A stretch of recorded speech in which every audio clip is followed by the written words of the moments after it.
सो hey everyone, आप लोग का बहुत बहुत स्वागत है आपके अपने यूट्यूब चैनल स्टडी पॉइंट रहा में। तो गाइज आप लोगों के लिए मैं लेकर आई हूँ रेलवे ग्रुप डी 2025 के जीके जीएस के प्रीवियस ईयर का ब्रह्मास्त्र सीरीज लेकर आई हूँ, जो आप सभी स्टूडेंट के लिए बहुत ज्यादा इंपॉर्टेंट होने वाला है। और आप सभी स्टूडेंट से मैं ये रिक्वेस्ट करना चाहूंगी कि ये सारे आपके प्रीवियस ईयर सेट के अकॉर्डिंग है, आप चाहे तो चेक कर लीजिए। ठीक है, ये नहीं है कि ये 2019 का, 18 का, 17 का या जो भी है इस तरीके से नहीं है। ये मतलब कि किसी भी ईयर का है, बट वो सारे आपके प्रीवियस ईयर के हैं, इतना मैं जरूर कहूंगी। ठीक है ना। एंड मैं आपको एक चीज बता दूंगा, इसकी ये सारे बहुत इंपॉर्टेंट है, तो प्लीज इसे कोशिश करिएगा पूरा देखने का। और जहां पे भी आपको कंफ्यूजन होगा उसको नोट करिएगा। ठीक है ना। नोट करने के बाद आपको क्या करना है, उसका रिवीजन करना है। ठीक है। तो किसी भी एग्जाम में सिलेक्शन लेने के लिए ये सबसे इंपॉर्टेंट चीज होती है। तो चलिए बिना देर के स्टार्ट करते हैं और अपने पहले क्वेश्चन की तरफ बढ़ते हैं। तो आज का हमारा पहला प्रश्न है, क्वेश्चन नंबर 1 है। क्वेश्चन नंबर 1 हमसे कह रहा है कि गौतम बुद्ध को ज्ञान की प्राप्ति कहाँ हुई थी। तो गौतम बुद्ध को ज्ञान की प्राप्ति लुम्बिनी में हुई थी, सारनाथ में हुई थी, कुशीनगर में हुई थी, बोध गया में हुई थी। तो ज्ञान की प्राप्ति जो है इनको बोध गया में हुई थी, तो ऑप्शन डी हमारा करेक्ट आंसर हो जाएगा। बोध गया की अगर मैं बात करूँ तो यहाँ पे हम एक एक पॉइंट को देखेंगे। तो सबसे पहले आपको याद रखना है कि इन्हें जो है ज्ञान की प्राप्ति कब हुई थी गाइस। तो याद रखिएगा 35 वर्ष की जब इनकी आयु थी, 35 वर्ष की आयु में, 35 वर्ष की आयु में ज्ञान की प्राप्ति हुई थी। ठीक है, ज्ञान की प्राप्ति हुई। इसके अलावा आपको याद रखना है कि पूछा जाता है कि कौन सी नदी के तट पर हुआ था, ये भी पूछा जाता है। तो याद रखिएगा कि इनको ज्ञान की प्राप्ति निरंजना नदी के तट पे हुई थी। कौन सी नदी के तट पे? निरंजना नदी के तट पे। निरंजना, निरंजना नदी के तट पे। ठीक है। इसके अलावा आपको याद रखना है कि कौन से वृक्ष के नीचे इनको ज्ञान की प्राप्ति हुई थी। तो वो बोधि वृक्ष के नीचे। ठीक है ना। बोधि वृक्ष, बोधि वृक्ष के नीचे ज्ञान की प्राप्ति हुई। ठीक है। इसके अलावा याद रखिएगा कि जब इनका नाम, जब इनको जो है ज्ञान की प्राप्ति हुई थी, तब इनका नाम जो है गौतम बुद्ध हुआ था। इससे पहले तो नाम इनका सिद्धार्थ था। तो गौतम बुद्ध नाम जो है ये ज्ञान प्राप्ति बाद है। गौतम बुद्ध नाम ये कब हुआ था? ज्ञान प्राप्ति के बाद।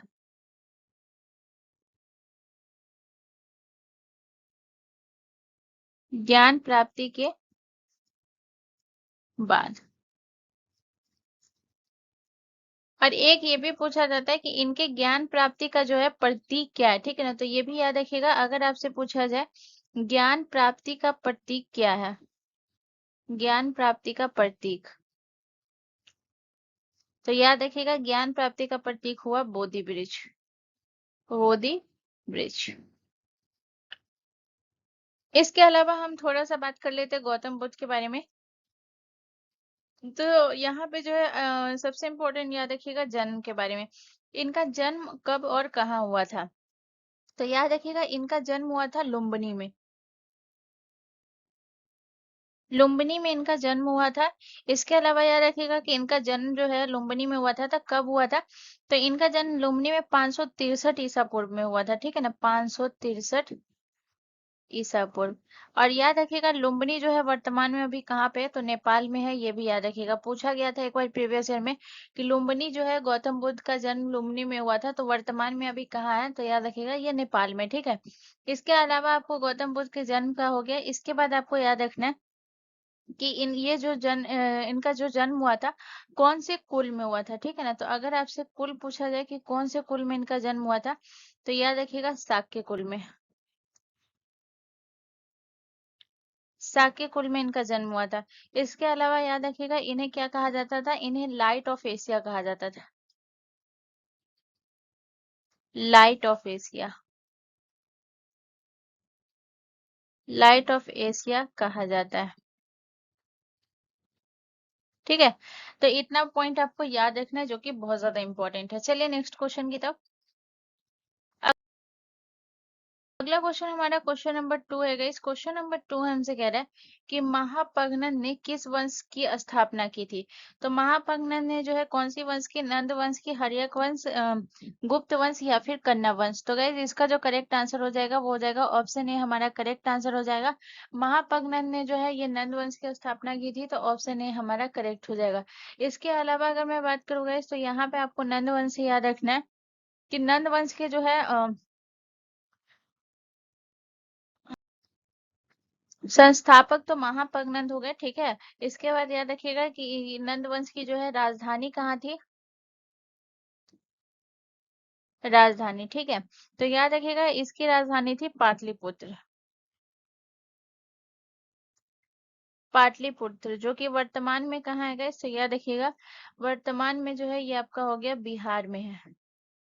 आज जो पटना है ना उसी का प्राचीन नाम पाटलिपुत्र है। इसके अलावा हम थोड़ा सा बात करेंगे गाइस महापद्मनंद के बारे में। तो महापद्मनंद के बारे में आपको क्या याद रखना है, महापद्मनंद के बारे में आपको याद रखना है कि इसने जो है क्या जाता है, एकराट की उपाधि धारण की थी, ठीक है ना। तो पूछा जाता है कि एकराट की उपाधि धारण किसने की थी, तो इन्होंने ही की थी, एकराट की उपाधि धारण की, एकराट की उपाधि धारण की, धारण की थी। और एक राज की उपाधि धारण कब की थी ये भी पूछा जाता है, तो यह देखिएगा कलिंग को जीत कर, ठीक है ना। कलिंग को जीतने के बाद जो है इन्होंने एक राज की उपाधि धारण कर ली, कलिंग को जीतने के बाद, ठीक है।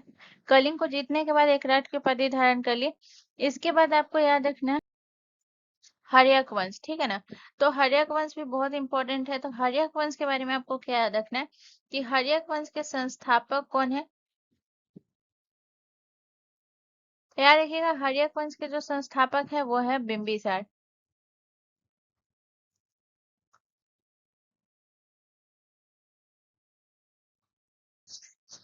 अच्छा, यहाँ पे अगर आपसे प्रश्न ये पूछा जाए कि नंद वंश ने जो है पूरे नंद वंश के जितने भी शासक हैं उन नंद वंश का जो शासन काल था ये कब से कब तक था, तो ये भी याद रख लीजिएगा, ये मैं बताना भूल गई थी। तो ये याद रखिएगा 345 से 322 ईसा पूर्व तक जो है ये नंद वंश का शासन काल था, ठीक है। इसके अलावा अगर मैं बात करूँ तो यहाँ पे ये भी लिख लीजिएगा हर्यक वंश, ठीक है ना। तो हर्यक वंश का जो शासन काल था वो कब से कब तक था गाइस, तो याद रखिएगा हर्यक वंश का शासन काल था 544 से 413 ईसा पूर्व, 413 ईसा पूर्व, ठीक है। इसके बाद अगर मैं बात करूँ गाइस तो यहाँ पे आपको याद रखना है कि जो गुप्त वंश है इसका शासनकाल कब से कब तक था, तो गुप्त वंश का शासनकाल था, गुप्त वंश, ठीक है। तो गुप्त वंश का शासनकाल था 275 से 550 ईसा पूर्व जो है ये गुप्त वंश का शासनकाल था। इसके अलावा अगर मैं बात करूँ गाइस तो यहाँ पे आपको याद रखना है कि इनका जो है कन्या वंश, ठीक है ना, कन्या वंश का शासनकाल कब से कब तक था, तो ये आपको याद रखना है कन्या वंश का शासनकाल था 73 से लेकर के 28 ईसा पूर्व तक ये कन्या वंश ने शासन किया था, ठीक है। अब यहाँ पे मैं सबके संस्थापक लिखा देती हूँ जो कि बहुत ज्यादा ही इम्पोर्टेंट है। तो यहाँ पे जैसे अगर मैं बात करूँ तो यहाँ पे होपफुली आप लोगों को समझ में आए। तो ये जो संस्थापक है हर्यक वंश का, अब यहाँ पे मैं आपको लिखाती हूँ गुप्त वंश का शासक, गुप्त वंश की स्थापना,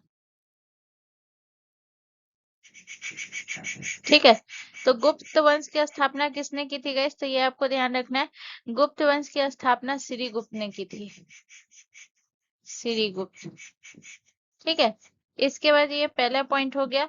इसके बाद जो है दूसरा पॉइंट आपको ये याद रखना है कि जो है कन्या वंश की स्थापना किसने की थी, कन्या वंश की स्थापना, तो ये आपको याद रखना है कन्या वंश की स्थापना की थी वासुदेव कन्नम ने, वासुदेव कन्नम ने।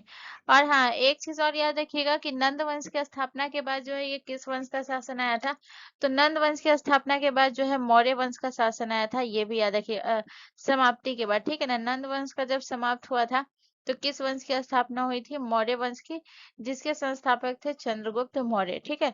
चलिए नेक्स्ट क्वेश्चन की तरफ चलते हैं। अगला क्वेश्चन हमारा क्वेश्चन नंबर 3 है गाइस। क्वेश्चन नंबर 3 कह रहा है कि पोलो खेल का प्रचलन भारत के किस राज्य में हुआ है? तो पोलो खेल का प्रचलन जो है भारत के मणिपुर में हुआ है, बिहार में, असम में या फिर कर्नाटक में। तो इसका करेक्ट आंसर ऑप्शन बी हो जाएगा। पोलो खेल का प्रचलन भारत के मणिपुर में हुआ है। इसके अलावा पोलो खेल से रिलेटेड एक एक पॉइंट को देखेंगे। तो पहला पॉइंट आपको याद रखना है कि पोलो खेल में जो है, याद रखिएगा, एक टीम में जो है कितने खिलाड़ी होते हैं? तो एक टीम में 4 खिलाड़ी होते हैं। एक टीम में 4 खिलाड़ी होते हैं। 4 खिलाड़ी होते हैं। इसके बाद याद रखिएगा कि ये जो खेल जो होता है, ये याद रखिएगा 4 चक्कर खेले जाते हैं। ठीक है ना? कितने खेले जाते हैं? 4 चक्कर खेले जाते हैं।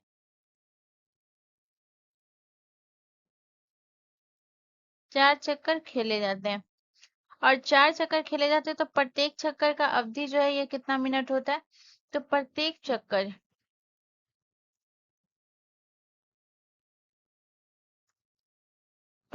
चक्कर का अवधि, ठीक है, तो ये आपको याद रखना है, प्रत्येक चक्कर का अवधि 7 मिनट का होता है। 7 मिनट का होता है। इसके अलावा याद रखिएगा कि ये जो है, इसे पोलो खेल को जो है राजाओं का खेल भी कहा जाता है। राजाओं का खेल।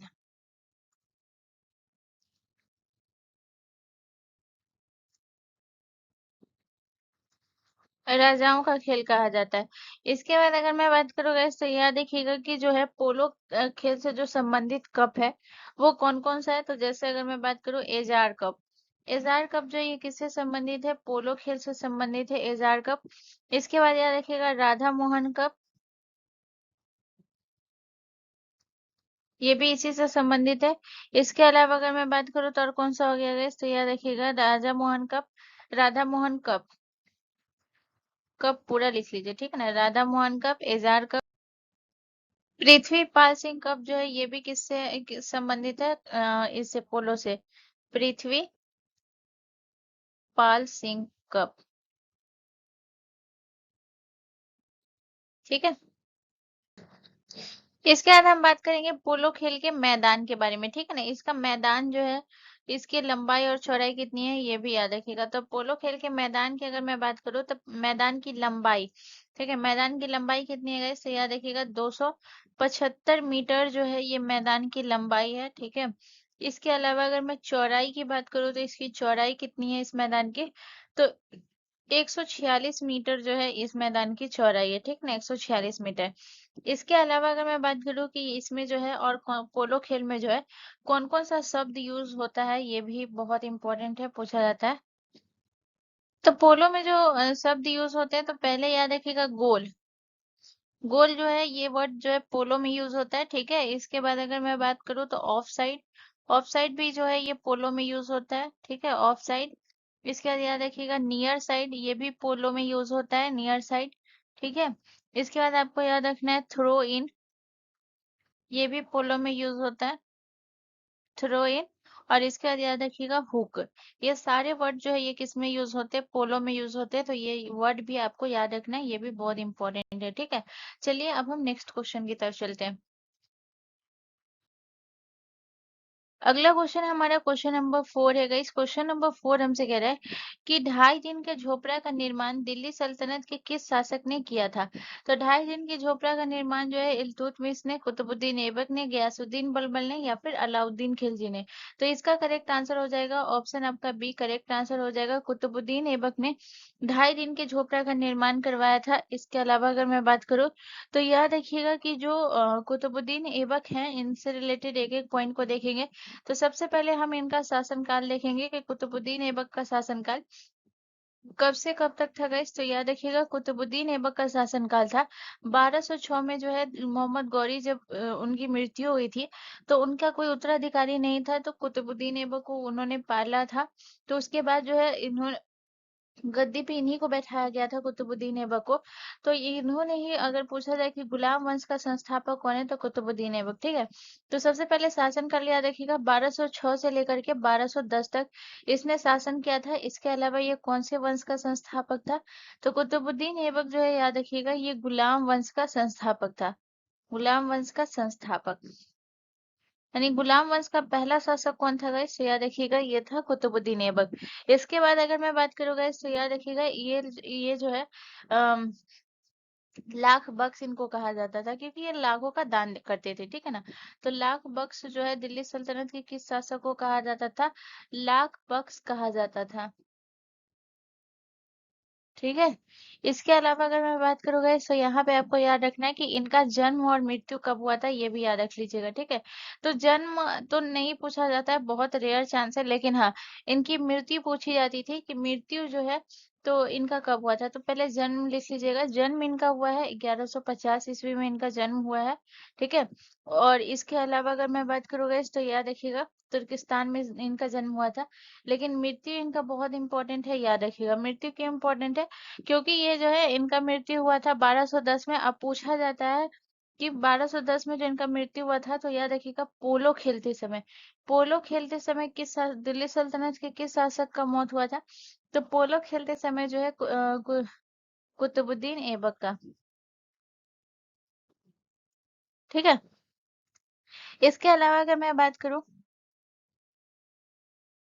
इसने जो है और किसका निर्माण कराया था? तो इसने जो है 2.5 दिन का झोपड़ा का निर्माण तो कराया ही था, पर इसके साथ साथ अगर मैं बात करूं तो इसने कुव्वतुल इस्लाम मस्जिद का भी निर्माण करवाया, ठीक है ना। कुव्वतुल इस्लाम मस्जिद, कुव्वतुल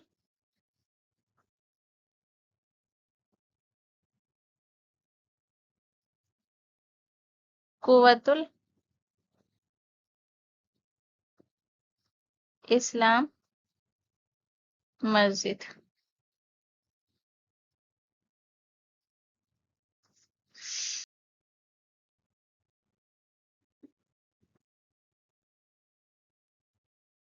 कुव्वतुल इस्लाम मस्जिद का निर्माण करवाया हुआ है, निर्माण। और कब करवाया था इन्होंने? तो याद रखिएगा इन्होंने जो है निर्माण प्रारंभ करवाया था 1192 ईस्वी में, ठीक है ना। 1192 ईस्वी में निर्माण प्रारंभ हुआ था, ये भी याद रखिएगा, ठीक है, प्रारंभ हुआ था। इसके अलावा कुतुबुद्दीन ऐबक से आपको ये भी याद रखना है कि जो कुतुब मीनार का निर्माण जो है ये किसने करवाया है? तो कुतुब मीनार का निर्माण, कुतुब मीनार का निर्माण करवाया हुआ है इन्होंने,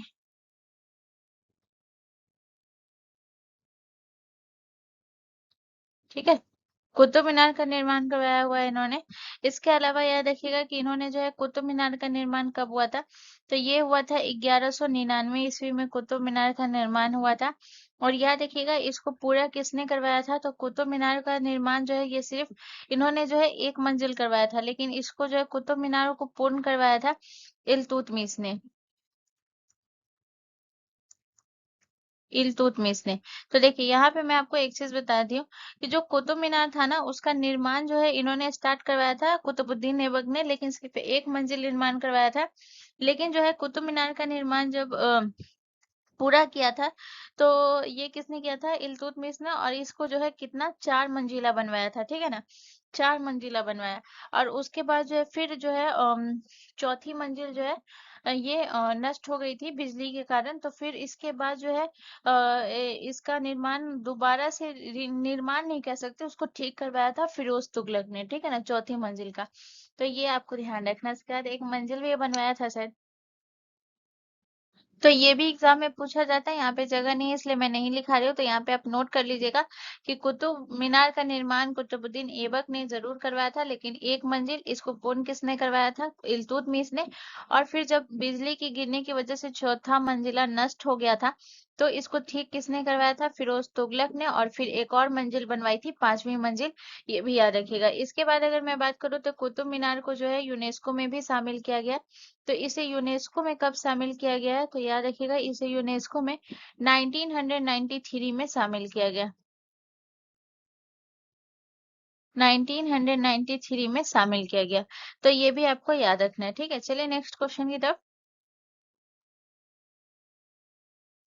अगला क्वेश्चन हमारा क्वेश्चन नंबर 5 है। इस क्वेश्चन नंबर 5 कह रहा है कि निम्नलिखित में से किस हड़प्पा बस्ती में डॉक यार्ड यानी कि गोदीवारा का पहला प्रमाण पाया गया? तो गोदीवारा का पहला परमाणु लोथल से, मलवन से, बाबरकोट से या धौलावीरा से। तो ऑप्शन ए हमारा करेक्ट आंसर हो जाएगा।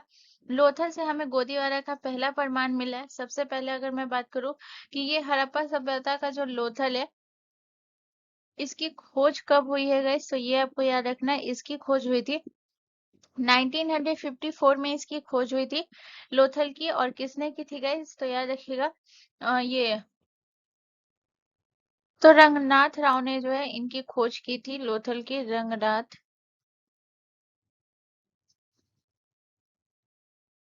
रंगनाथ राव ने, ठीक है। इतना पॉइंट आपको याद रखना है। इसके अलावा अगर मैं लोथल से रिलेटेड बात करूँ तो यहाँ पे आपको याद रखना है कि लोथल जो है ये कौन से नदी के तट पे है। तो ऐसे याद रखिएगा कि ये भोगवा नदी के तट पर है, ठीक है। अगर पूछा जाए तो याद रखिएगा ये कौन से नदी के तट पर है, भोगवा नदी के तट पर स्थित है, तट पर स्थित है। लेकिन अगर पूछा जाए कि जो है लोथल जो है किन दो नदियों के बीच स्थित है, तो ये भी याद रखिएगा कि लोथल जो है ये साबरमती साबरमती और भोगवा नदी के बीच में। भोगवा नदी,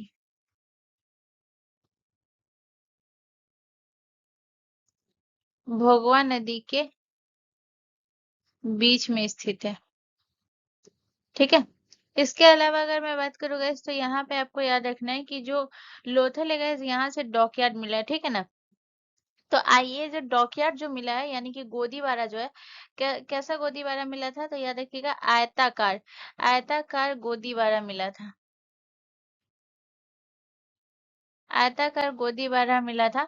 और ये आयताकार जो गोदीवारा था गाइस, तो यहाँ से आपको एक पॉइंट याद रखना है कि इसका जो है पूछा जाता है कि इसकी जो है कितना मीटर लंबा और ये कितना मीटर चौड़ा था ये गोदीवारा। तो सबसे पहले हम लंबाई की बात करते हैं ये गोदीवारा की। तो पहला तो याद रखिएगा ये आयताकार था, और दूसरा याद रखिएगा कि ये जो है कितना लंबा था, तो 218 मीटर जो है इसकी लंबाई कितनी थी गाइस, तो याद रखिएगा 218 मीटर, ठीक है ना। यहाँ पे जो है एक एक ही होगा। 218 मीटर जो है ये लंबा था, और प्लस इसकी अगर मैं चौड़ाई की बात करूं, ठीक है, तो इसकी जो चौड़ाई थी ये कितनी थी, 37 मीटर जो है इसकी चौड़ाई थी, 37 मीटर, ठीक है। 37 मीटर चौड़ाई थी। और याद रखिएगा ये पक्की ईंटों से जो है सभी तरफ से, यानी चारों तरफ से जो है ये कौन सा ईंटा था, पक्की ईंटों से बना था, पक्की ईंटों से, ठीक है। तो ये पॉइंट आपको याद रखना है। इसके अलावा अगर मैं बात करूं, लोथल से एक और इम्पोर्टेंट पॉइंट पूछा जाता है, जो कि याद रखिएगा कि लोथल से जो है मेसोपोटामिया, मेसोपोटामिया, मेसोपोटामिया, मिस्र, मिस्र और फारस के साथ, और फारस के साथ, फारस के साथ व्यापार का प्रमाण मिला है,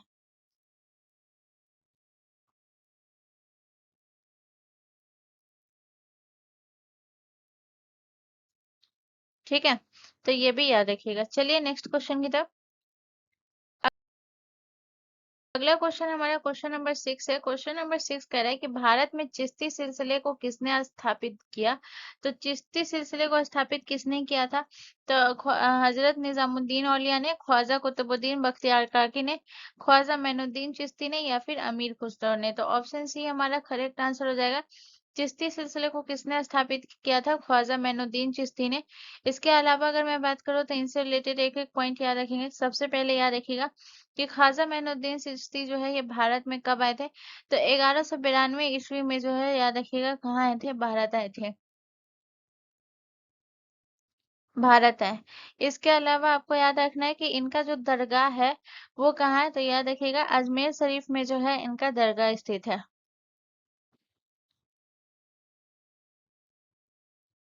अजमेर शरीफ में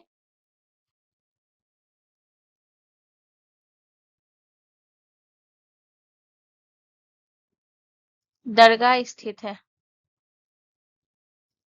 इसके अलावा अगर मैं बात करूँ तो याद रखिएगा इन्हें जो है गरीब नवाज भी कहा जाता है इनको, इनको क्या कहा जाता है? इन्हें गरीब नवाज भी कहा जाता है। गरीब नवाज, ख्वाजा गरीब नवाज कहा जाता है।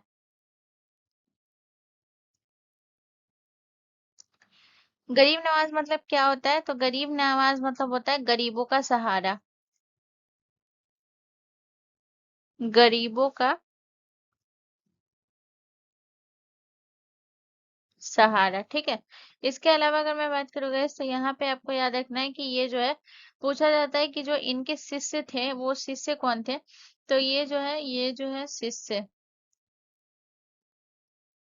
तो इनके शिष्य कौन थे गाइस? तो याद रखिएगा ख्वाजा कुतुबुद्दीन बख्तियार काकी।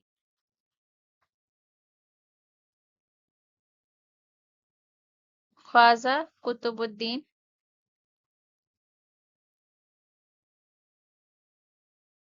बख्तियार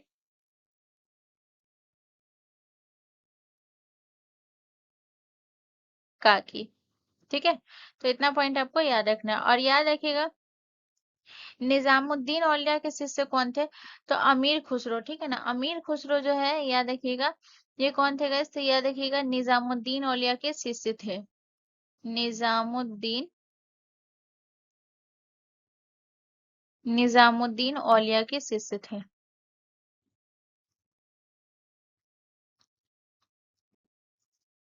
अमीर खुसरो शिष्य थे, ठीक है। तो इतना पॉइंट आपको याद रखना है। चलिए नेक्स्ट क्वेश्चन की तरफ।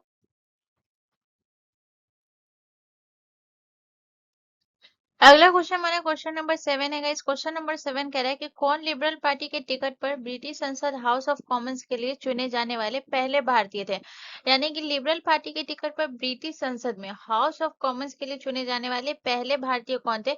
तो ऑप्शन सी हमारा करेक्ट आंसर हो जाएगा, दादा भाई नौरोजी थे।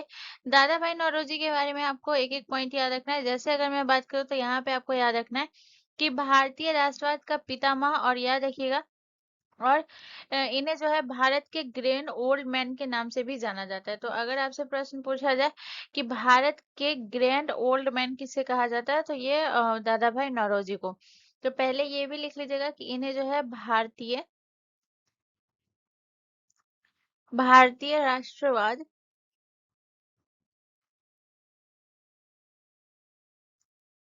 पितामह और भारत के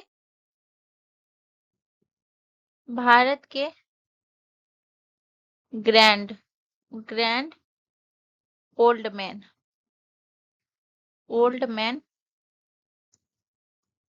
ग्रेट ओल्ड मैन के नाम से जाना जाता है, नाम से जाना जाता है, ठीक है। तो इतना पॉइंट आपको याद रखना है। इसके अलावा इनकी एक बहुत प्रसिद्ध पुस्तक है दादा भाई नौरोजी की। तो दादा भाई नौरोजी की जो सबसे प्रसिद्ध पुस्तक जो है ये कौन सी है? प्रसिद्ध पुस्तक।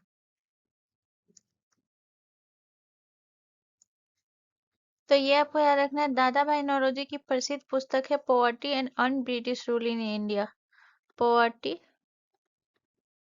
Poverty and un British rule in India. Rule in India, ठीक है। इसके बाद आपको याद रखना है कि इन्होंने जो है ईस्ट इंडिया एसोसिएशन की भी स्थापना की थी, ठीक है ना। तो ये भी पॉइंट याद रखिएगा कि इन्होंने जो है किसकी स्थापना की थी? ईस्ट इंडिया एसोसिएशन की स्थापना किसने की थी? East India association.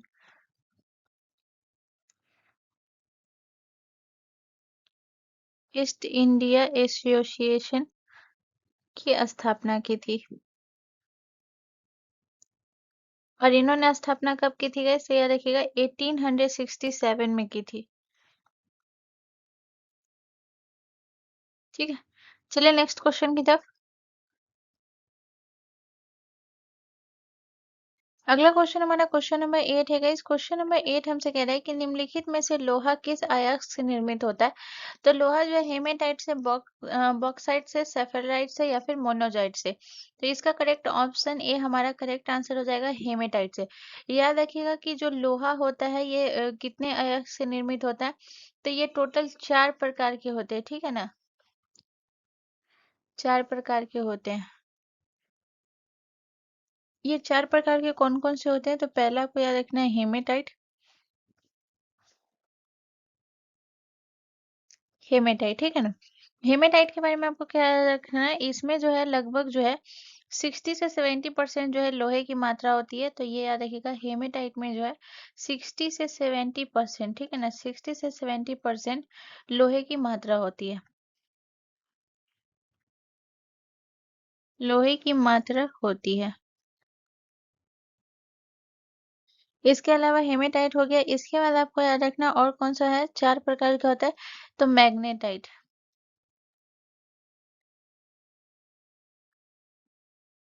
तो मैग्नेटाइट में कितना होता है? मैग्नेटाइट में जो है ये आप लिख 70 से 72% जो है ये लोहे की मात्रा होती है, ठीक है ना? इसमें अगर हम बात करें तो इसका सूत्र भी आपको याद रखना होगा। मैग्नेटाइट का जो सूत्र होता है ये क्या होता है? तो याद रखिएगा, इसका सूत्र होता है Fe3O4। और हेमेटाइट का जो फॉर्मूला होता है ये क्या होता है? हेमेटाइट का होता है Fe2O3। ये हेमेटाइट का है। इसका तीसरा प्रकार कौन सा है? इसका तीसरा प्रकार है इसका लिमोनाइट। लिमोनाइट। तो लिमोनाइट में क्या है? लिमोनाइट में जो है लगभग 30 से 35% जो है इसमें कार्बन की मात्रा, लोहे की मात्रा होती है। 30 से 35%, ठीक है, लोहे की मात्रा होती है। और एक और कौन सा प्रकार है? एक और प्रकार है आपका सीडेराइट। सीडेराइट। तो सीडेराइट में कितना होता है गाइस? तो ये याद रखिएगा, सीडेराइट में जो है लगभग ये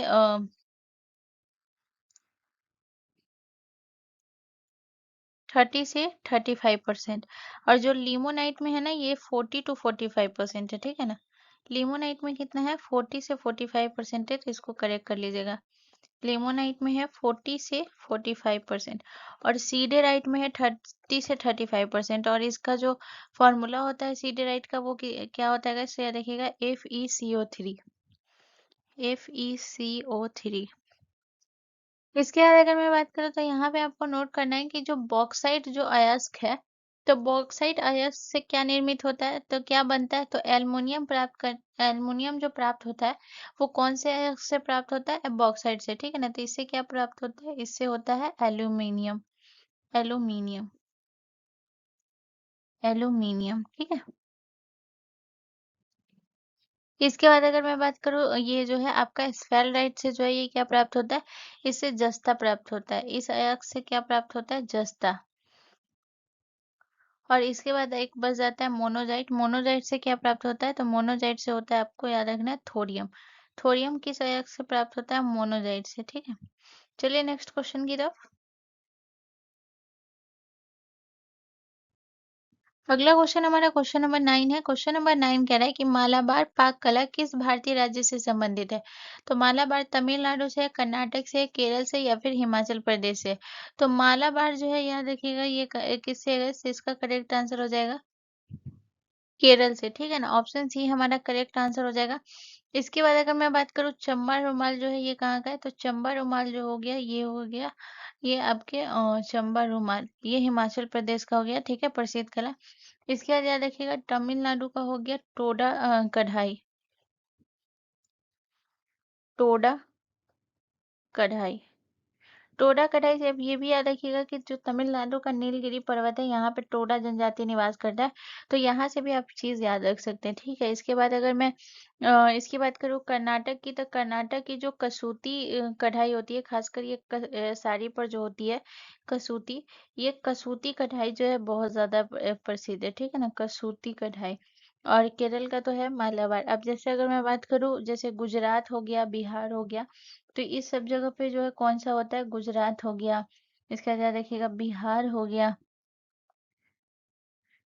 ठीक है। इसके बाद आपको याद रखना है लखनऊ हो गया। इस सब का कौन सा है? तो याद रखिएगा, जैसे अगर मैं बात करूँ तो गुजरात। गुजरात का कौन सा है? तो गुजरात का हो गया आपका रबारी कढ़ाई। अलग कलर ले लेती हूँ, ठीक है।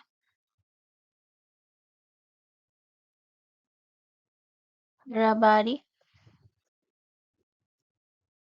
रबारी कढ़ाई, ठीक है। इसके अलावा अगर मैं बात करूँ तो ये जो है बिहार का कौन सा है, बिहार का है सुजनी कढ़ाई।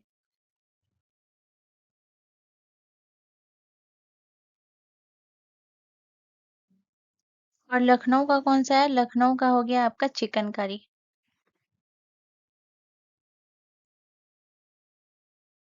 ठीक है, चलिए नेक्स्ट क्वेश्चन की तरफ।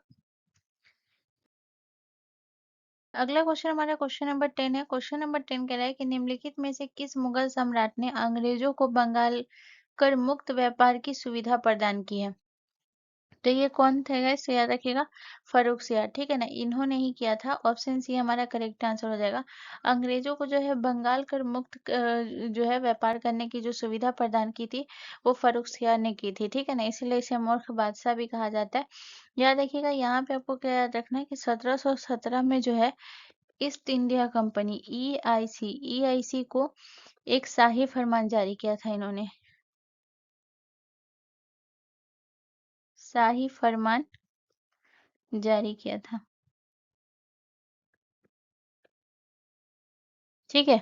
शाही फरमान जारी किया था जिसके तहत क्या हुआ था, ये शाही फरमान जो था इसके तहत क्या था guys, तो याद रखिएगा कंपनी को बंगाल बिहार और उड़ीसा में जो है शुल्क जो था वो मुक्त व्यापार करने का था, ठीक है ना। कंपनी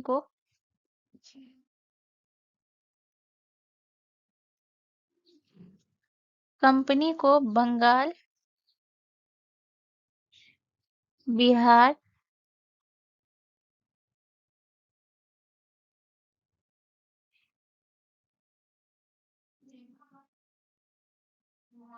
कंपनी को बंगाल बिहार और उड़ीसा, ये तीन जगह, ठीक है ना।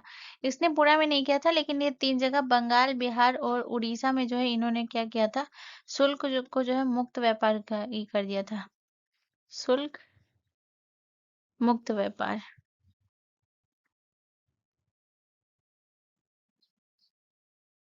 व्यापार की अनुमति दे दी थी, अनुमति दे दी थी, ठीक है।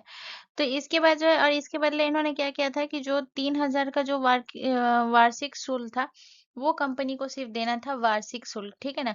इसके अलावा अगर मैं बात करूँ तो याद रखिएगा ये जो है तो फर्रुखसियार जो है एक मुगल बादशाह था, ठीक है।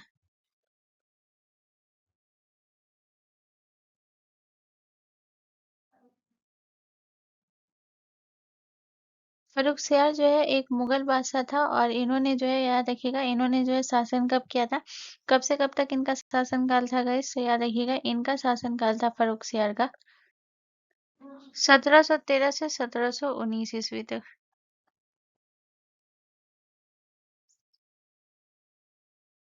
चलिए नेक्स्ट क्वेश्चन की तरफ। अगला क्वेश्चन हमारा क्वेश्चन नंबर 11 है गाइस। क्वेश्चन नंबर 11 कह रहा है कि कांग्रेस के किस अधिवेशन में पूर्ण स्वराज को अपना लक्ष्य घोषित किया था।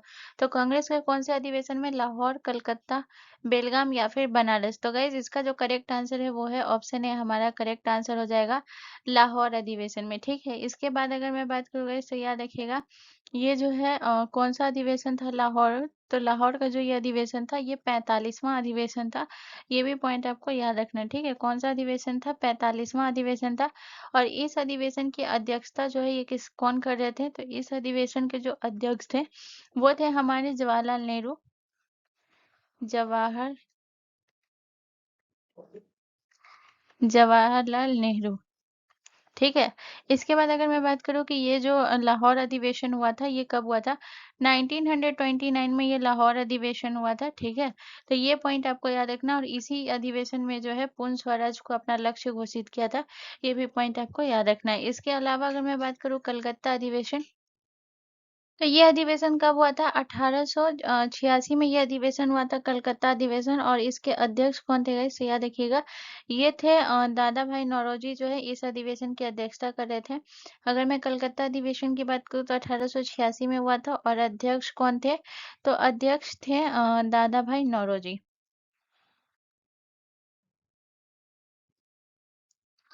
दादा भाई दादा भाई नौरोजी, ठीक है। इसके अलावा अगर मैं बात करूँ गाइस तो याद रखिएगा ये कांग्रेस का कौन सा अधिवेशन था, तो ये कांग्रेस का दूसरा अधिवेशन था, ठीक है ना। ये कांग्रेस का कौन सा अधिवेशन था,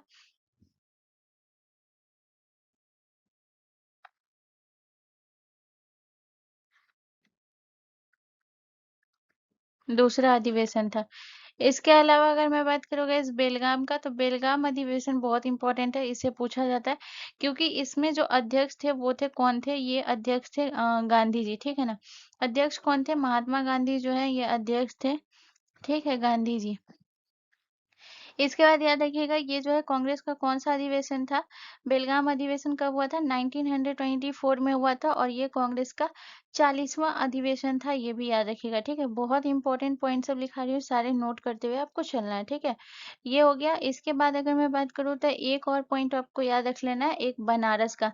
तो बनारस का उतना पूछा नहीं जाता है लेकिन फिर भी याद रखिएगा क्योंकि इसके जो अध्यक्ष थे ना, ये अध्यक्ष बहुत इंपॉर्टेंट है। ये अध्यक्ष कौन थे? तो गांधी जी के जो गुरु थे ना, कौन? गोपाल कृष्ण गोखले, वो बने थे, ठीक है ना। गोपाल गोपाल कृष्ण गोपाल कृष्ण गोखले, ठीक है। और ये कब हुआ था? 1905 में हुआ था, ठीक है।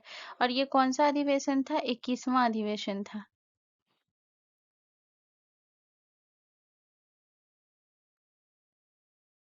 ठीक है। चलिए नेक्स्ट क्वेश्चन की तरफ। अगला क्वेश्चन हमारा क्वेश्चन नंबर 12 है गाइस। क्वेश्चन नंबर 12 कह रहा है कि प्रधानमंत्री कुसुम योजना की शुरुआत किस वर्ष की गई थी? तो प्रधानमंत्री कुसुम योजना की शुरुआत जो है ये कब की गई थी? 2019 में की गई थी। ऑप्शन ए हमारा करेक्ट आंसर हो जाएगा।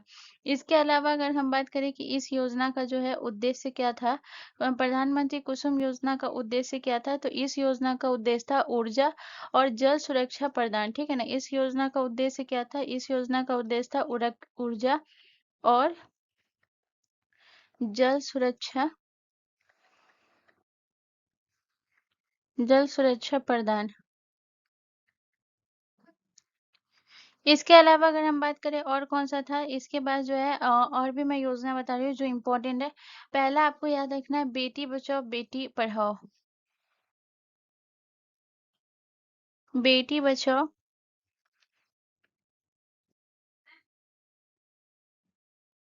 बेटी पढ़ाओ, ठीक है। इस योजना की शुरुआत कब की थी? इस योजना की शुरुआत हुई थी 2015 में, इस योजना की शुरुआत हुई थी। इसके अलावा अगर मैं बात करूँगा इस, तो याद रखिएगा अटल पेंशन योजना।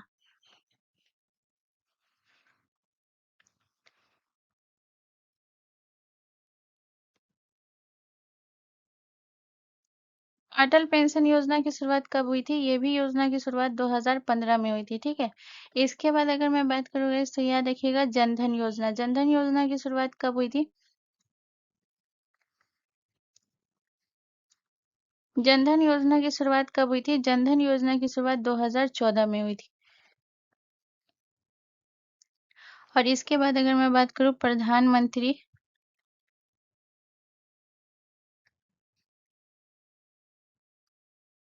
उज्ज्वला योजना, ठीक है। ये जितना भी योजना लिखा है हो ना, आप एक बार आप प्रीवियस ईयर उठाकर देखेंगे, सारा पूछा गया हुआ है, ठीक है। ये इस योजना की शुरुआत 2016 में हुई थी।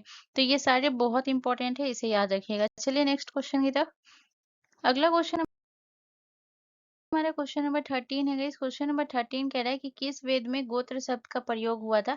तो ऋग्वेद में, सामवेद में, यजुर्वेद में या फिर अथर्ववेद में? तो गाइस ऋग्वेद में जो है, इसमें जो है सर्वप्रथम गोत्र शब्द का प्रयोग हुआ था। ऋग्वेद की अगर मैं बात करूँ तो सबसे प्राचीन वेद कौन सा है?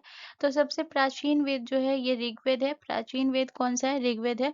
और याद रखिएगा ऋग्वेद में जो है टोटल कितने मंडल हैं? तो ऋग्वेद में 10 मंडल हैं। और कितने सूक्त हैं? 1028, ठीक है ना। ऋग्वेद में 10 मंडल हैं और 1028 सूक्त हैं। ये 10 मंडल बहुत इंपॉर्टेंट है। 10 मंडल में जो पहला और 10वां मंडल जो है ये बाद में जोड़ा गया था, ठीक है। इसके बाद यहाँ पे जो है तीसरा मंडल, इसका तीसरा मंडल बहुत ज्यादा इंपॉर्टेंट है। तीसरा मंडल इसलिए इंपॉर्टेंट है क्योंकि इसमें जो है किसका ये किया गया है? तो इसमें गायत्री मंत्र का है, ठीक है ना। तीसरा मंडल में जो है कौन सा है? गायत्री मंत्र है, ठीक है। तीसरा मंडल। और इसके बाद अगर मैं बात करूँ तो और कौन सा है? नौवां मंडल।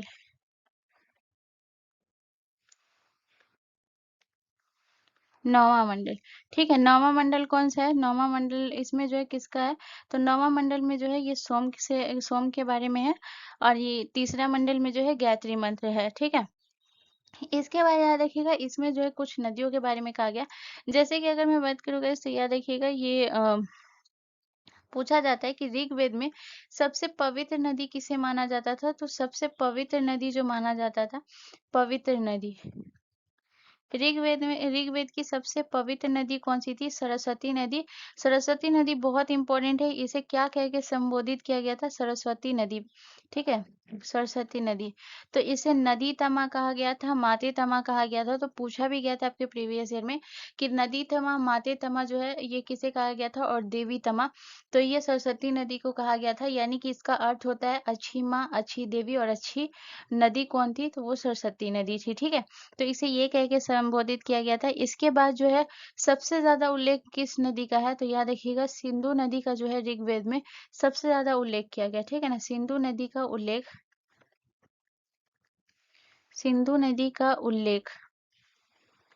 अधिक बार किया गया है।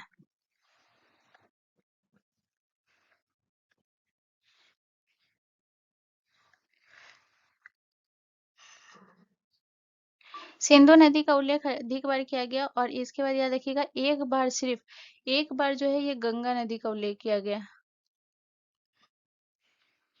एक बार गंगा नदी का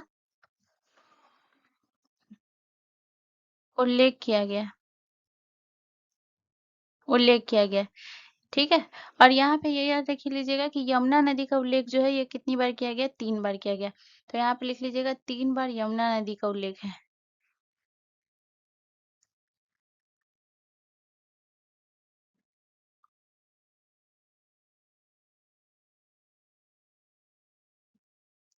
ठीक है? चलिए नेक्स्ट क्वेश्चन की तरफ।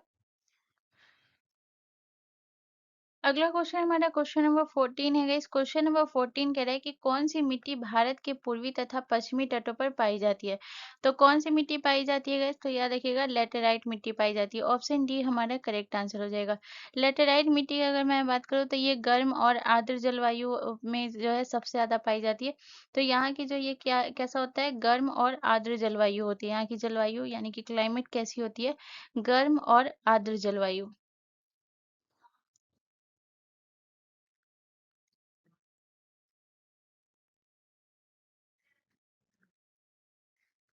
गर्म और आर्द्र जलवायु।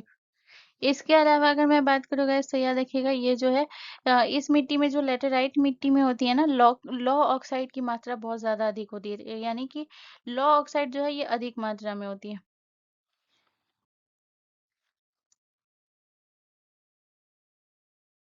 लॉ ऑक्साइड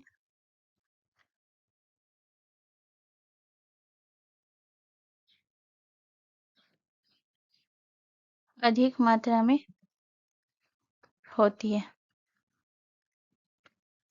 इसके अलावा अगर मैं बात करूँ कि सड़क निर्माण और ईंट निर्माण में जो है इसका सबसे ज़्यादा उपयोग होता है। इसका निर्माण कहाँ होता है? तो याद रखिएगा सड़क निर्माण में इसका सबसे ज़्यादा उपयोग होता है। सड़क निर्माण और ईंट निर्माण में। ईंट निर्माण में, ठीक है? ईंट निर्माण में इसका सबसे ज़्यादा होता है और ये मिट्टी जो है सबसे ज़्यादा पाई भी जाती है। तो याद रखिएगा ये मिट्टी सबसे ज़्यादा केरल में पाई जाती है, कर्नाटक में पाई जाती है, ठीक है? केरल, कर्नाटक और आंध्र प्रदेश में ये मिट्टी सबसे ज़्यादा पाई जाती है। आंध्र प्रदेश। काजू वाजू की खेती के लिए जो है ये भी उपयुक्त होता है ये मिट्टी, ठीक है? चलिए नेक्स्ट क्वेश्चन की तरफ। अगला क्वेश्चन हमारा क्वेश्चन नंबर 15 है। क्वेश्चन नंबर 15 कह रहा है कि सीसा और टिन की मिश्र धातु को कहते हैं। तो सीसा और टिन की मिश्र धातु को उपधातु कहते हैं, गन मेटल कहते हैं, सोल्डर कहते हैं या फिर स्टील कहते हैं। तो इसका जो करेक्ट आंसर हो जाएगा वो हो जाएगा ऑप्शन सी हमारा करेक्ट आंसर हो जाएगा। सीसा और टिन की मिश्र धातु को सोल्डर कहते हैं, ठीक है? इसके अलावा अगर मैं बात करूँ कि सोल्डर का जो है ये गलनांक जो है ये कैसा होता है? सोल्डर का गलनांक जो है गलनांक कम होता है।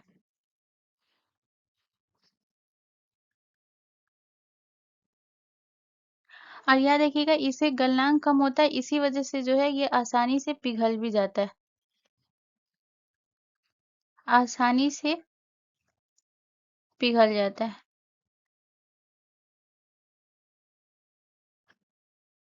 आसानी से पिघल जाता है, ठीक है? और इसके अलावा आपको याद रखना है कि इसका उपयोग कहाँ-कहाँ होता है, ठीक है? तो इसका जो उपयोग होता है वो होता है इलेक्ट्रॉनिक सर्किट में।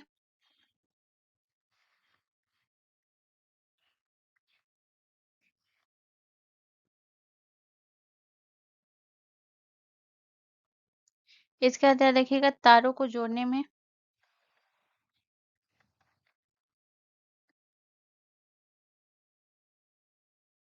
और इसके बाद याद रखिएगा धातु को जोड़ने में।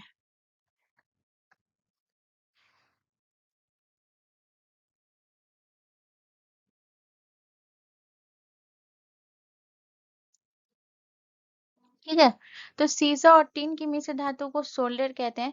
तो ये एग्जाम में जो पूछा जाता है तो ये भी मैं बता देती हूँ। एक और याद रखिएगा, जैसे अगर मैं बात करूँ तांबा, तांबा और जस्ता के मिश्र धातु को क्या कहते हैं? तो तांबा और जस्ता के मिश्र धातु को पीतल कहते हैं। ठीक है। तो ये आपके प्रीवियस ईयर में पूछा गया था, तांबा और जस्ता के मिश्र धातु को। इसके अलावा अगर मैं बात करूँ, और ये सोल्डर भी पूछा ही हुआ है, इसलिए मैं बता रही हूँ। ठीक है ना। इसके बाद जो है तांबा और टिन के मिश्र धातु को क्या कहते हैं? तांबा प्लस टिन के मिश्र धातु को क्या कहते हैं? तो ये कहते हैं कांस। कांस। ठीक है। चलिए नेक्स्ट क्वेश्चन की तरफ। अगला क्वेश्चन हमारा क्वेश्चन नंबर 16 है गाइस। क्वेश्चन नंबर 16 कह रहा है कि भारतीय संविधान के अनुच्छेद 112 के तहत तैयार वार्षिक वित्तीय विवरण को डैश कहा जाता है। तो तैयार वार्षिक वित्तीय विवरण को डैश कहा जाता है, तो क्या कहा जाता है? बजट कहा जाता है। ठीक है ना। तो 112 के तहत जो तैयार किया गया हुआ वार्षिक वित्तीय विवरण है उसे बजट कहा जाता है। ठीक है ना। ये मत समझ लीजिएगा कि बजट का उल्लेख संविधान के अनुच्छेद 112 में, क्योंकि बजट का उल्लेख जो है ये संविधान में कहीं भी नहीं है। इसके जगह पर ये है आपका 112 में जो है वो वार्षिक वित्तीय विवरण है, जो मतलब ये तैयार होता है और इसे ही हम बजट कहते हैं। ठीक है ना। बट बजट का उल्लेख संविधान में कहीं पे भी नहीं किया गया, ये आपको याद रखना है। इसके अलावा अगर मैं बजट की बात करूं, तो बजट जो है ये कब पेश होता है? तो ये हर साल जो है 1 फरवरी को पेश होता है। बजट जो है हर साल 1 फरवरी को पेश होता है। 1 फरवरी को पेश होता है। ठीक है। इसके बाद याद रखिएगा 1 फरवरी को जो है ये प्रस्तुत किया जाता है। और याद रखिएगा ये जो है बजट जो होता क्या है? बजट जो है ये राजस्व और आय का जो है अनुमान होता है। ठीक है ना। राजस्व और आय का अनुमान। राजस्व और आय का अनुमान।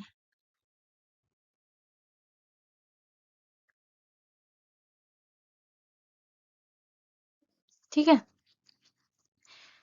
इसके बाद अगर मैं बात करूँ तो याद रखिएगा समेकित खाता। तो समेकित खाता जो है सरकार की सभी प्राप्तियां और व्यय होती है। ठीक है ना। तो समेकित खाता किसे कहते हैं? जो सरकार की सभी प्राप्तियां और व्यय होती हैं। सभी प्राप्तियां, सभी प्राप्तियां और व्यय होती हैं।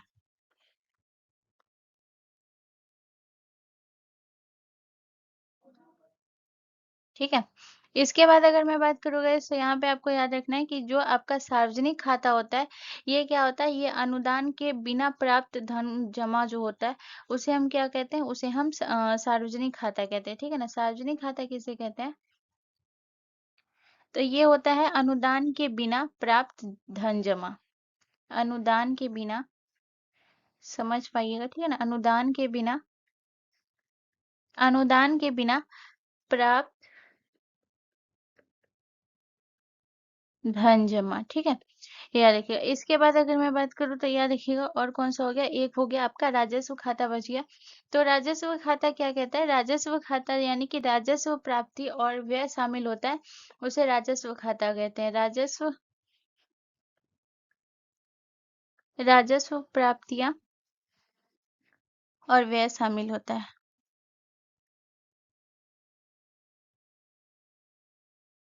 और व्यय शामिल होता है। ठीक है। चलिए नेक्स्ट क्वेश्चन की तरफ।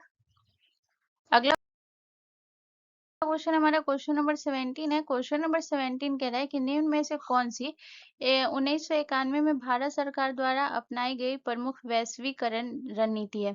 तो प्रमुख वैश्वीकरण रणनीति कौन सी है? तो भारत सरकार के द्वारा 1991 में लगभग हमारे देश में बंद अर्थव्यवस्था चल रही थी। तो उस समय सरकार के द्वारा एक नीति अपनाई गई थी, वैश्वीकरण नीति अपनाई गई थी, जिसमें उदारीकरण, निजीकरण और वैश्वीकरण नीति को अपनाई गई थी। 3 नीति अपनाई गई थी।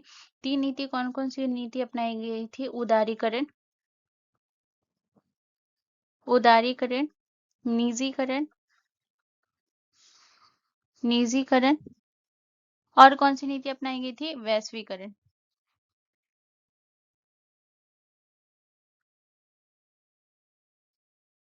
और वैश्वीकरण अपनाई गई थी।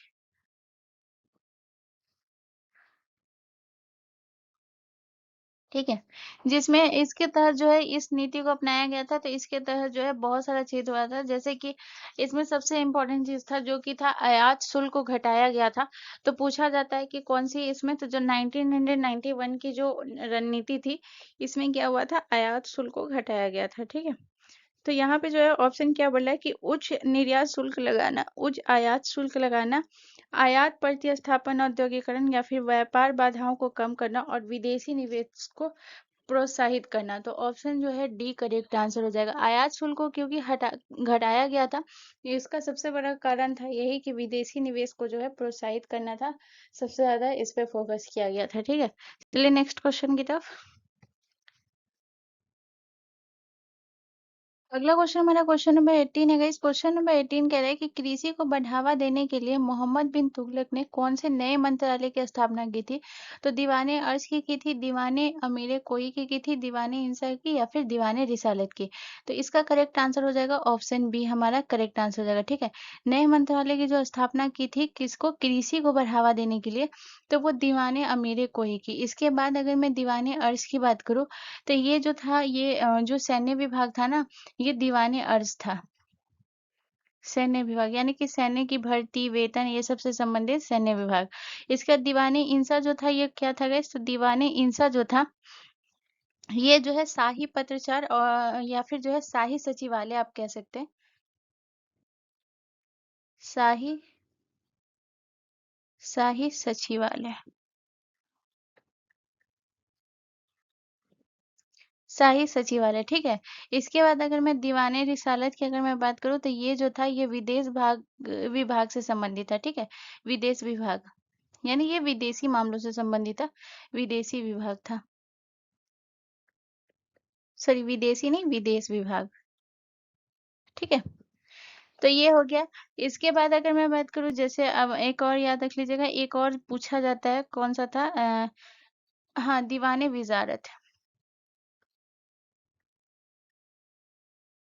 दीवाने दीवाने विजारत। ठीक है, तो दीवाने विजारत जो था ना, ये क्या था गाइस, तो यह देखिएगा, दीवाने विजारत जो था ये राजस्व विभाग था। राजस्व विभाग। ठीक है, इसके बाद आपको मोहम्मद बिन तुगलक से आपको एक पॉइंट और याद रखना है। मोहम्मद बिन तुगलक से तो पहला पॉइंट आप ये याद रखिएगा कि इसने जो है इसकी जो है राजधानी कहाँ से कहाँ तक थी, और इनका शासनकाल। शासनकाल बहुत ज्यादा इंपॉर्टेंट होता है, तो इनका शासनकाल था 1325 से 1351। तो सबसे पहले शासनकाल जो है याद रखिएगा, शासन काल। 1325 से 1351 जो है इनका शासनकाल था। ठीक है, 1325 से 1351। इसके अलावा आपको और क्या याद रखना है, इसके अलावा याद रखना है कि इनकी राजधानी जो इसने जो है दिल्ली से अपनी राजधानी कहाँ स्थानांतरित की थी, दिल्ली से दौलताबाद जो है, दिल्ली से दौलताबाद अपनी राजधानी को इन्होंने स्थानांतरित किया था। ठीक है, दिल्ली से दौलताबाद, दौलताबाद, दौलताबाद राजधानी स्थानांतरित की, स्थानांतरित स्थानांतरित की थी। ठीक है, तो इतना पॉइंट आपको याद रखना है। चलिए नेक्स्ट क्वेश्चन की तरफ। अगला क्वेश्चन हमारा क्वेश्चन नंबर 19 है। इस क्वेश्चन नंबर 19 कह रहा है कि डैश के बीच की दूरी गोलीय दर्पण की वक्रता त्रिज्या कहलाती है। तो बीच की दूरी जो है गोलीय दर्पण की वक्रता त्रिज्या कहलाती है। तो याद रखिएगा ये किसके बीच की दूरी, तो हमेशा याद रखिएगा वक्रता केंद्र और ध्रुव की दूरी के बीच की जो दूरी होती है ये वक्रता त्रिज्या कहलाती है। इसके अलावा याद रखिएगा जो गोलीय दर्पण होता है ये कितने प्रकार का होता है, गोलीय दर्पण दो प्रकार का होता है। ठीक है, गोलीय दर्पण जो है दो प्रकार का होता है, दो प्रकार का होता है। कौन कौन से इसके प्रकार होते हैं, तो याद रखिएगा, एक अवतल दर्पण और दूसरा उत्तल दर्पण। उत्तल दर्पण और दूसरा याद रखिएगा अवतल दर्पण, अवतल दर्पण। कॉनकेव और कॉन्वेक्स लेंस, ठीक है।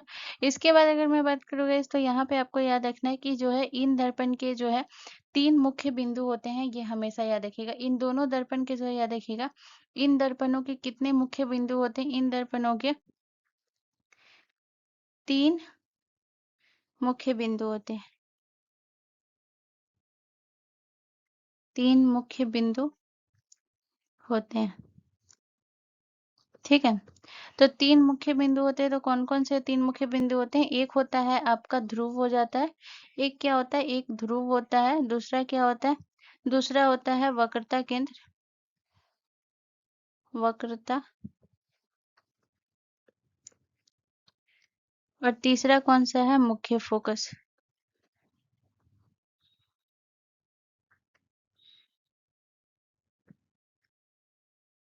ठीक है। तो ये इतना पॉइंट आपको याद रखना है। चलिए नेक्स्ट क्वेश्चन की तरफ।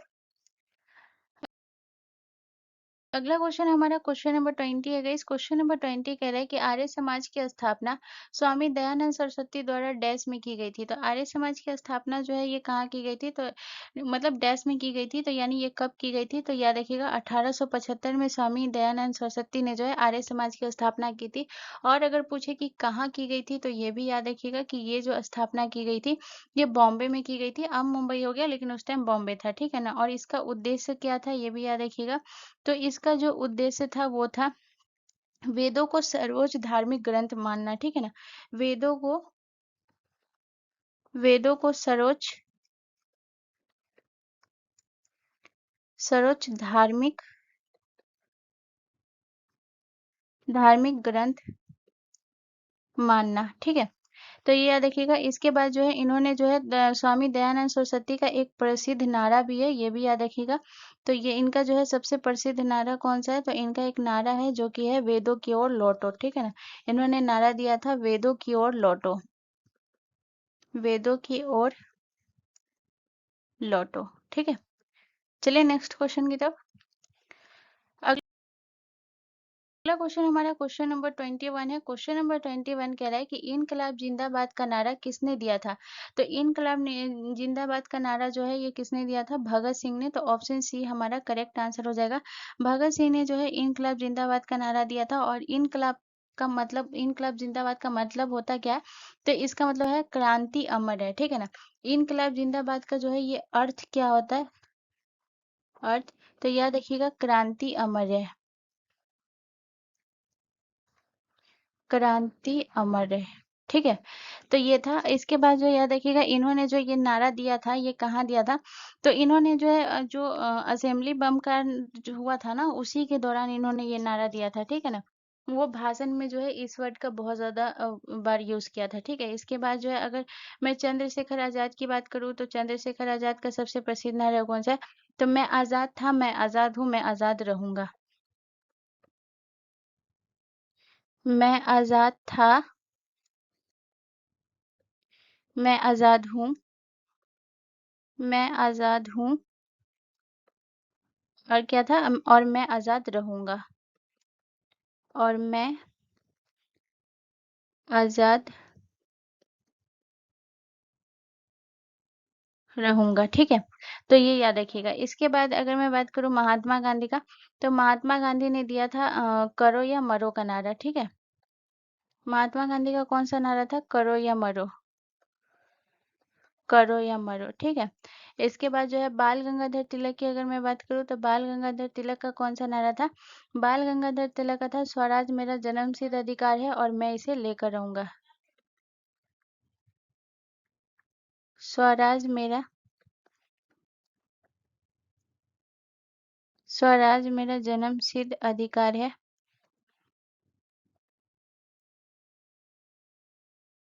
और मैं इसे लेकर रहूंगा, और मैं इसे लेकर रहूंगा,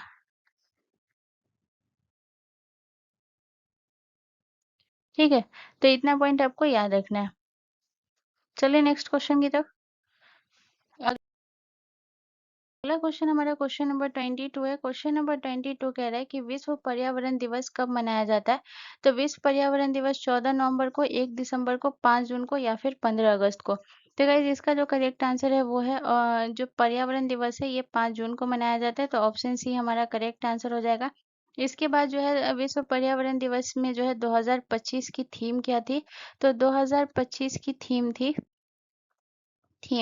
तो 2025 की थीम क्या थी गाइस? तो याद रखिएगा ये था आपका प्लास्टिक प्रदूषण को हराना, ठीक है ना, प्लास्टिक प्रदूषण को हराना, प्लास्टिक प्रदूषण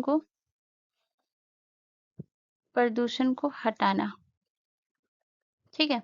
इसके बाद अगर मैं बात करूँ गाइस, तो यहाँ पे आपको याद रखना है कि पहला विश्व पर्यावरण दिवस जो है ये कब मनाया गया था? तो 1973 में जो है पहला विश्व पर्यावरण दिवस मनाया गया था। विश्व पर्यावरण दिवस मनाया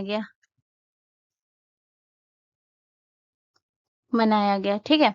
तो ये पॉइंट याद रखिएगा। इसके बाद अगर मैं बात करूँ तो याद रखिएगा 1972 में जो है इसे जो है इसकी मनाने की घोषणा की गई थी। 1972 में जो है 1972 में घोषणा की गई थी।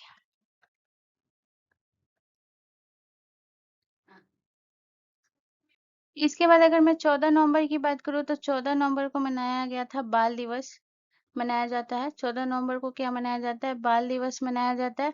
1 दिसंबर की अगर मैं बात करूँ तो 1 दिसंबर को मनाया जाता है विश्व एड्स दिवस। विश्व एड्स विश्व एड्स दिवस, ठीक है। तो ये और 15 अगस्त आप सभी को पता है कि स्वतंत्रता दिवस मनाया जाता है, ठीक है। चलिए नेक्स्ट क्वेश्चन की तरफ। क्वेश्चन हमारा क्वेश्चन नंबर 23 है गाइस। क्वेश्चन नंबर 23 कह रहा है कि उस्ताद बिंदा खान का संबंध किस वाद्य यंत्र से है? तो ये जो है सारंगी से, सितार से, तबला से। तो ये सारंगी दो दो जगह है, ठीक है ना। तो ये ऑप्शन जो है ये सारंगी जो है ये करेक्ट हो जाएगा, ठीक है ना। यहाँ पे जो है ये जो है कौन से वादक है? सारंगी वादक है, ठीक है ना। यहाँ पे जो है यहाँ पे ऑप्शन में दो जगह हो गया। इसके बाद सितार वादक की अगर मैं बात करूँ तो सबसे प्रसिद्ध है रविशंकर। रविशंकर जो है ये सितार वादक है, पंडित रविशंकर। और तबला वादक की अगर मैं बात करूँ तो जाकिर हुसैन जो है ये तबला वादक है, ठीक है ना। ठीक है, तो ये याद रखिएगा। चलिए नेक्स्ट क्वेश्चन की तरफ। अगला क्वेश्चन हमारा क्वेश्चन नंबर 24 है। क्वेश्चन नंबर 24 कह रहा है कि निम्नलिखित में से कौन मुख्य रूप से 1893 में शिकागो में आयोजित की गई विश्व धर्म संसद से संबंधित है? तो कौन है गाइस? तो याद रखिएगा ये हैं आपके स्वामी विवेकानंद। ऑप्शन सी हमारा करेक्ट आंसर हो जाएगा। इन्होंने जो है 1893 में शिकागो में आयोजित की गई ये जो है विश्व धर्म संसद से संबंधित है।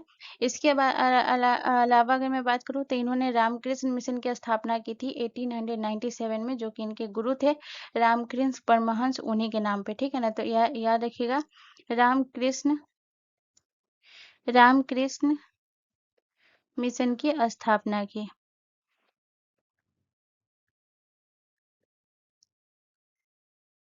1897 में, ठीक है।